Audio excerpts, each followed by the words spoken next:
दिग्विजय जी आज गांव का दौरा कर रहे हैं मंत्री जी के साथ, तो क्या उद्देश्य है, किस प्रकार की समस्या है? आज हमारे स्टेट मिनिस्टर अनूप धानक जी के नेतृत्व में हम पार्टी के सभी लोग यहाँ बवानी खेड़ा हल्के के 10 गांव का दौरा करेंगे और जितनी जन समस्याएँ हैं, कोविड करके किसान आंदोलन के चलते बहुत लंबे समय से काम पेंडिंग हैं, तो मंत्री जी के साथ आज सारा प्रशासन भी आया है। वो दिशा निर्देश देके उन कामों को प्रोलॉन्ग जो ड्यू हैं उनको शुरू करवा करके पूरा करवाया जाए। वो डायरेक्शन भी इनने आज सारी दे दी। मुझे उम्मीद है कि वो काम जल्द शुरू होंगे और जल्द पूरे होंगे।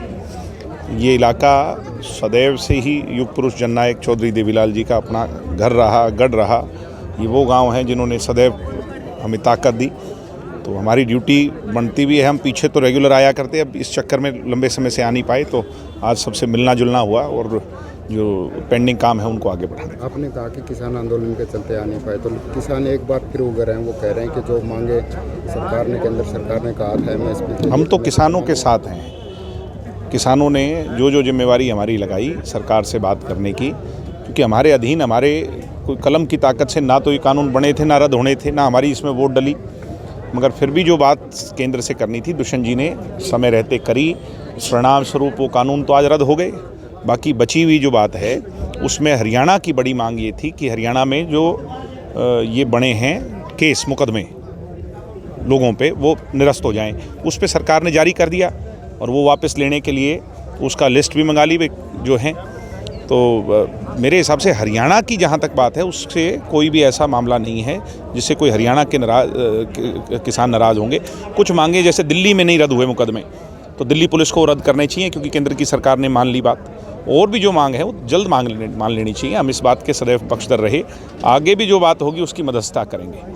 बात करें सिरसा की, सिरसा में अब आज से जो है DC दफ्तर पर धरना दिया किसानों ने, जो फसल खराब हुई थी, जो ऐसा है, हमारे एग्रीकल्चर मिनिस्टर ने और हमारे तमाम और लोगों ने भी गाँव के जहाँ जहाँ फसलें ख़राब हुई हैं, जिन जिन इलाकों में हुई, वहाँ पे जाके दौरा किया।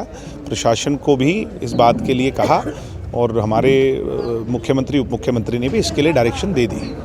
दिग्विजय जी, आप युवाओं की राजनीति करते हैं, लेकिन जिस प्रकार से बिहार में युवाओं ने जो रोजगार मांगा तो उनको लाठी मिली है, उपद्रव हो रहा, तो क्या लगता है कि देश में बिल्कुल गलत हुआ है। ऐसा नहीं होना चाहिए। कहीं भी युवाओं पर लाठीचार्ज नहीं होना चाहिए। कहीं भी जो अगर बेचारे प्रताड़ित हैं वो तो वैसे ही अपने लिए रोजगार ढूंढ रहे हैं।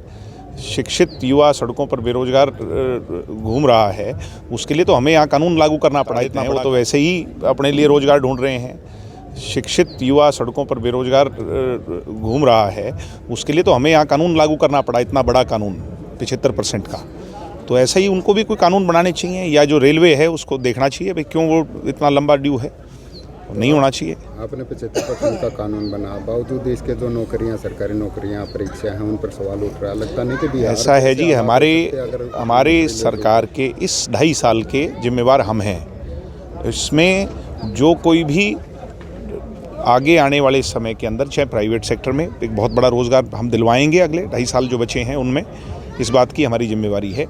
जहाँ तक सरकारी नौकरियाँ जो रद्द हुई, जो टेस्ट रद्द हुए, पेपर रद्द हुए, जो उसमें कोई अनियमितताएँ सामने आई, वो बहुत गलत हुआ और उसके लिए भी सरकार ने सख्ताई से कदम उठाए कि आगे ऐसा ना हो, इससे किसी को सफ़र ना करना। अंतिम सवाल है, 1 तारीख को केंद्र बजट पेश करेगी केंद्र की सरकार जो है, तो क्या लगता है हरियाणा को कितनी उम्मीदें हैं उससे? बिल्कुल उम्मीद है। हरियाणा क्योंकि इस देश की इकोनॉमी में, इस देश की प्रगति में हरियाणा इसलिए अहम है क्योंकि हम दिल्ली के 3 तरफ हैं।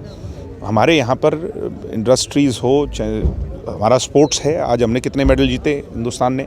स्पोर्ट्स को लेकर के बड़ी उम्मीद है, एजुकेशन को लेकर के हमें बड़ी उम्मीद है कि अगर दिल्ली की और नॉर्थ इंडिया की, उत्तर भारत की अगर इकोनॉमी बढ़ सकती है, उसका गेटवे, उसका जो गेट है, जैसे इंडिया गेट है वैसा उसका जो गेट है वो हरियाणा है। हरियाणा बढ़ेगा तो उत्तर भारत और भारत का नक्शा जो है और मजबूत होगा। इसका बड़ा फ़र्क है, हमें देना चाहिए, बहुत कुछ देना चाहिए, बहुत उम्मीद है।